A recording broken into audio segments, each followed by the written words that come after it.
यदि स्त्री पुरुषों में इन तीन गुणों में से एक भी गुण है तो वो संसार के सारे सुख भोग सकते हैं।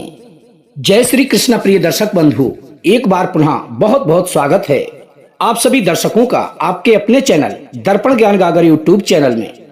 प्रिय सज्जनों, आचार्य चाणक्य जी ने कहा है कि मनुष्य की ये तीन खूबियां उसे हर प्रकार के सुख से संपन्न कर देती हैं। तो स्त्री पुरुषों में वे तीन खूबियां कौन सी हैं जिनमें से यदि एक भी खूबी उसके पास हो तो उसको राजा बनते बिल्कुल भी देर नहीं लगती। तो चलिए जानते हैं इन तीन गुणों के बारे में इस कहानी के माध्यम से। तो कहानी शुरू करने से पहले प्रिय सज्जनों, आप सभी दर्शकों से एक निवेदन है, यदि आपने अभी तक हमारे चैनल दर्पण ज्ञान गागर यूट्यूब चैनल को सब्सक्राइब नहीं किया है तो प्लीज चैनल को अभी सब्सक्राइब कर लें। वीडियो को लाइक करके अच्छे अच्छे कमेंट करें, हो सके तो अपने सगे संबंधियों और मित्रों तक वीडियो को शेयर अवश्य करें। प्रिय सज्जनों, तो बने रहें बिना स्किप किए हमारी वीडियो की समाप्ति तक। प्रिय सज्जनों, आज की कहानी बहुत ही रोचक व शिक्षाप्रद है, इसलिए कहानी को पूरा सुनकर के कहानी का आनंद लें और इन तीनों गुणों के बारे में समझें। तो चलिए पहले कहानी के बारे में जानते हैं। किसी नगर में एक राजा राज्य करता था। वो राजा कहानियां सुनने का बहुत ही बड़ा शौकीन था। हर रोज एक से एक कहानी का विद्वान राजा साहब के दरबार में आते और उन्हें कहानी सुनाकर उनका खूब मनोरंजन करते थे। दरबार में आए हुए कहानीकारों को कहानी सुनने के बाद राजा बहुत सारा इनाम दिया करता था।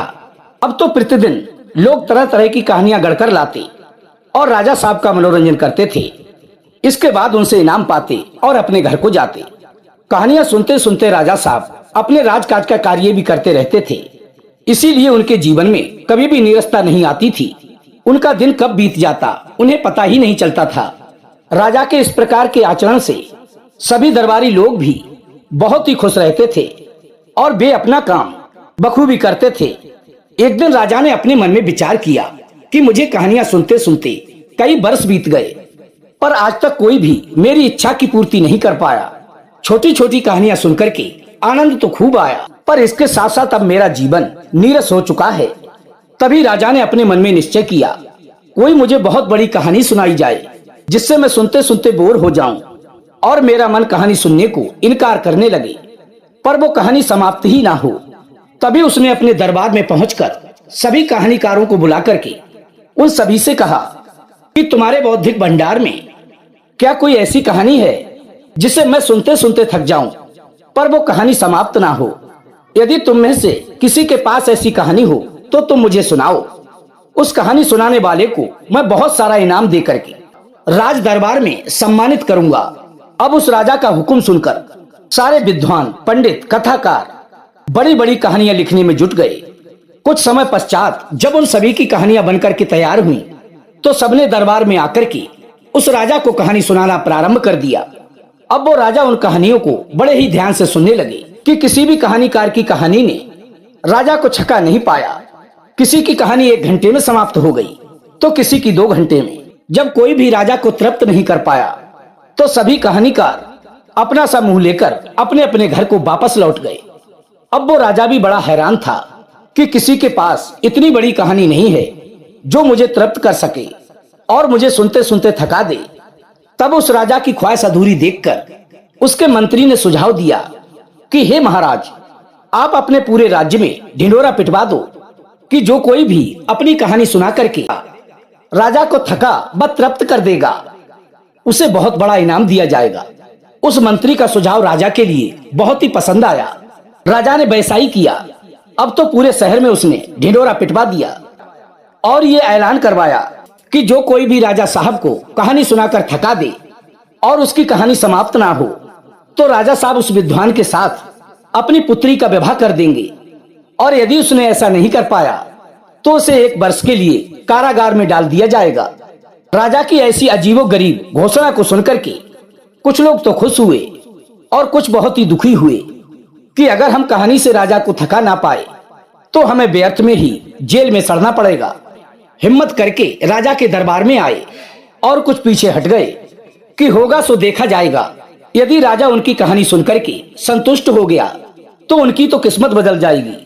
राजकुमारी के साथ विवाह करके राजसी जीवन व्यतीत करने को मिलेगा, और यदि नहीं संतुष्ट कर पाए तो फिर हम जेल काट लेंगे।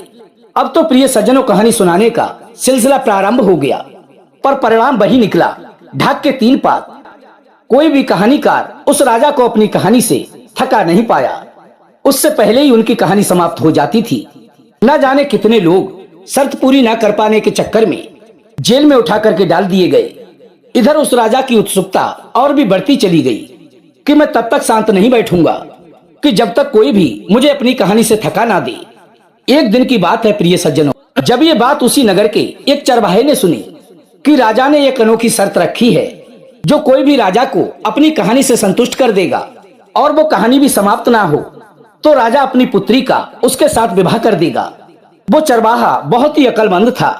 उसने अपने मन में विचार किया कि राजा को थकाने के लिए ऐसी कोई कहानी बनी ही नहीं है जिसका कोई अंत ना हो। मुझे बुद्धि से काम लेना चाहिए। और यही सोचकर वो चरवाहा राजा के राज दरबार में पहुंचा और कहने लगा कि हे महाराज, मैं भी एक कहानी सुनाना चाहता हूँ। यदि मैंने अपनी कहानी सुना करके तुम्हें संतुष्ट कर दिया अर्थात थका दिया, तब तो तुम अपनी पुत्री से मेरा विवाह करवा देना, और यदि मैं हार गया तो आप जो चाहें वो सजा मुझे दे देना। तभी राजा ने उस चरवाहे की बात सुनकर के उस चरवाहे को ऊपर से नीचे तक देखा। फिर उससे पूछा, क्या तुम ही मुझे कहानी सुना करके हराओगे? इस बात को ठंडे दिमाग से सोच लो। बड़े से बड़े कहानीकार भी मुझे कहानी सुना सुना कर थका ना सके हैं। कहीं तुम भी उन्हीं के साथ जेल की हवा ना खाओ। तभी उस चरवाहे ने उत्तर दिया, नहीं महाराज, मेरी कहानी बहुत ही लंबी है और मुझे अपनी बुद्धि बल पर बहुत ही भरोसा है। तुम मेरी कहानी को सुनते सुनते थक जाओगे, पर मेरी कहानी समाप्त नहीं होगी। राजा ने कहा, ठीक है, हम आज शाम को ही तुम्हारी कहानी सुनते हैं। इस प्रकार राजा ने एक सादा कागज पर उस चरवाहे से दस्तखत करवा लिए और शाम को सभा लगाकर राजा साहब कहानी सुनने को बैठ गए। उस चरवाहे को भी एक ऊंचे से आसन पर बिठा दिया गया। अब उस चरवाहे ने अपनी कहानी सुनाना प्रारंभ कर दिया और राजा साहब को समझाते हुए वो चरवाहा कहने लगा कि हे राजा साहब, मेरी इस कहानी को आप बड़े ही ध्यान से सुनना। कहीं ऐसा ना हो कि कहानी सुनते सुनते तुम्हें नींद आ जाए। तभी राजा ने कहा, नहीं नहीं, ऐसा नहीं होगा, क्योंकि मेरा अभ्यास बन चुका है। मुझे कहानी सुनने में बड़ा ही आनंद आता है। आप कहानी सुनाइए।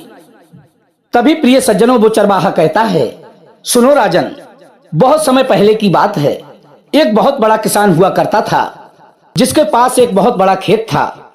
इतना बड़ा खेत कि एक छोर पर खड़े होकर दूसरा छोर दिखाई नहीं देता था। उसने अपने उस बड़े से खेत में मक्के की फसल लगाई, खूब मेहनत की, खाद पानी दिया। अब तो मक्के की फसल उसके खेत में लहराने लगी। जब वो मक्का की फसल बड़ी हो गई तो उस पर बड़े बड़े भुट्टे लगने लगे। अब वो किसान अपनी फसल को देख करके बहुत ही खुश था, परंतु उसे एक बात का बड़ा ही दुख होता था। तभी राजा ने पूछा, किस बात का दुख होता था उस किसान को?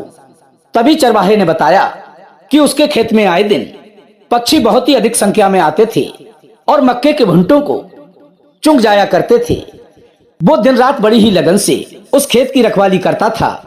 धीरे धीरे करके वो फसल पूरी तरह से पककर तैयार हो गई। तो उसने अपने मन में सोचा कि क्यों ना मजदूरों को लाकर के इस फसल को कटवा लिया जाए। यही सब सोचकर वो किसान अपने खेत की रखवाली छोड़कर मजदूरों को बुलाने के लिए घर चला गया। जब उसके खेत पर कोई नहीं रहा तो मौका देखकर बहुत सारे पक्षी उसके खेत में मक्का खाने के लिए आ गए। और हुआ ये कि मक्के के भुट्टों पर बैठकर भी सारे पक्षी दाना चुगने लगे। सभी पक्षी दाना चुगने लगे। प्रिय सज्जनों, इधर वो पक्षी उस किसान की सारी फसल खाए जा रहे थे, लेकिन वो किसान अभी तक वापस नहीं लौटा। इधर जब खा पी करके उन पक्षियों का पेट भर जाता है तो वे उस खेत से उड़ करके एक वृक्ष पर जाकर बैठ जाते थे। तभी राजा ने उत्सुकता से उस चरवाहे से पूछा, इसके बाद क्या हुआ? तभी वो चरवाहा कहने लगा कि हे महाराज, हुआ क्या, एक पक्षी का पेट भरा तो वो फुर से उड़ गया। इसके बाद दूसरे पक्षी का पेट भर गया तो वो भी फुर से उड़ गया। तभी राजा ने पूछा, फिर आगे क्या हुआ? तभी चरवाहा कहने लगा, इसके बाद तीसरे पक्षी का पेट भर गया तो वो भी फुर से उड़ गया। राजा बोला, फिर आगे क्या हुआ? फिर चरवाहा कहने लगा, एक पक्षी का पेट फिर भर गया तो वो भी उड़ गया। प्रिय सज्जनों, काफी देर तक वो चरवाहा एक ही बात कहता रहा कि पक्षी का इधर पेट भरा, इधर वो फुर से उड़ा। अब तो राजा साहब उसकी फुर फुर सुनकर बहुत ही बोर होने लगे। वो कहने लगे, हाँ ये तो सुन लिया कि पक्षी दाना चुन करके फुर से उड़ गया, लेकिन आगे तो सुनाओ, आगे क्या हुआ। तभी वो चरवाहा कहने लगा कि हे महाराज, कहानी तो आगे तभी बढ़ेगी जब सारे पक्षी उड़ जाएंगे। पहले उन्हें मक्के का दाना चुन करके उड़ तो जाने दीजिए। कुछ देर बाद एक और पक्षी का पेट भर गया, वो भी वहां से फुर से उड़ गया। प्रिय सज्जनों, अब वो राजा इस बात को भली भांति समझ चुका था कि इस चरवाहे की कहानी का अंत कभी भी हो ही नहीं सकता, क्योंकि पक्षियों की संख्या का तो कोई भी पता नहीं था कि वो कितने हैं। ये तो इसी प्रकार से उन्हें फुर फुर उड़ाता रहेगा, चाहे कितने भी दिन हो जाएं। तभी चरवाहा कहने लगा कि हे महाराज, इसके बाद एक पक्षी का और पेट भर गया, वो भी फुर से उड़ गया। अब तो प्रिय सज्जनों, वो राजा उस चरवाहे की फुर फुर सुनने के बाद बहुत ही थक चुके थे, उनमें नीरसता आने लगी थी। तभी वे कहने लगे, हे चरवाहे, अब तुम बस करो, मैं अपनी हार स्वीकार करता हूँ। तभी वो चरवाहा कहने लगा कि हे महाराज, कहानी अभी भी समाप्त नहीं हुई है। राजा बोले, हाँ मुझे पता है, और ये कहानी कभी भी समाप्त भी नहीं होगी, इसलिए मैं ही अपनी हार स्वीकार कर लेता हूँ। शर्त के साथ उस राजा ने उस चरवाहे के साथ अपनी पुत्री का विवाह कर दिया। अब तो वो गरीब चरवाहा राजा का दामाद बनकर राज सुखों का उपभोग करने लगा। प्रिय सज्जनों, इसीलिए कहते हैं, बहादुर, ज्ञानी और तीसरी जो राजा की सेवा अच्छी तरह से करना जानता हो, वो पृथ्वी के सारे सुखों को भोग लेता है, फिर चाहे वो स्त्री हो या फिर पुरुष। क्योंकि प्रिय सज्जनों, सारे बलों में बुद्धि बल सर्वश्रेष्ठ है। बुद्धि बल से मनुष्य बड़े ही अच्छों को पराजित कर देता है, सारे सुख अर्जित कर लेता है, और बुद्धिहीन व्यक्ति सुखी संपन्न घर में होने पर भी सदैव ही दुखी रहता है। धन की वृद्धि करना तो दूर, जो कुछ भी उसके पास संचित धन होता है उसको भी छीन कर डालता है। तो ये थी प्रिय सज्जनों आज की हमारी छोटी सी कहानी। यदि कहानी पसंद आई हो तो अच्छे कमेंट करना, वीडियो को लाइक करना, चैनल को सब्सक्राइब करके अपने सगे संबंधियों व मित्रों तक वीडियो को शेयर अवश्य करना। प्रिय सज्जनों, हम कल फिर मिलेंगे इसी प्रकार की ज्ञानवर्धक चर्चा के साथ। इसी के साथ दोस्तों, राधे राधे, जय श्री कृष्णा।